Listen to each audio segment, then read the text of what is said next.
తమ్ముడు పొద్దున్నే కాస్త త్వరగా షాప్ ఓపెన్ చేయి తమ్ముడు. Okay sir. తమ్ముడు కూరగాయలు నిత్యావసర వస్తువులు. 1 గంట ముందు నిద్ర లేగవచ్చు కదా, నిద్ర లేగవడా బతుకమా? సంపాదన మీద ధ్యాస లేనివాడివి, నువ్వేం బాగుపడతావు? మీరేం చేస్తుంటారు సార్? Software engineer. నెలకి ఎంత సంపాదిస్తారు? 50,000. నాకు ఖర్చులన్నీ పోయి 60,000 మిగులుతాయి. మీరు ఏ టైంకి నిద్రపోతారు సార్? 12-1 గంట అవుతుంది. పొద్దున్నే ఏ టైంకి లెగుస్తారు? 6 గంటలకు లేస్తాను. నేను నైట్ 11ంటికి పడుకొని ఉదయాన్నే 7ంటికి లెగుస్తాను.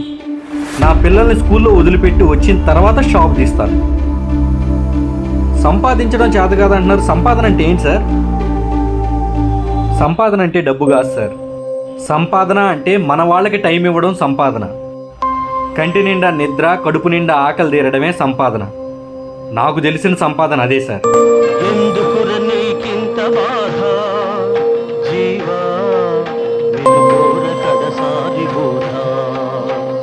కంటి నిండా నిద్ర, కడుపు నిండా కూడు, ఇంతకు మించిన సంపాదన అంటూ ఏమీ లేదు.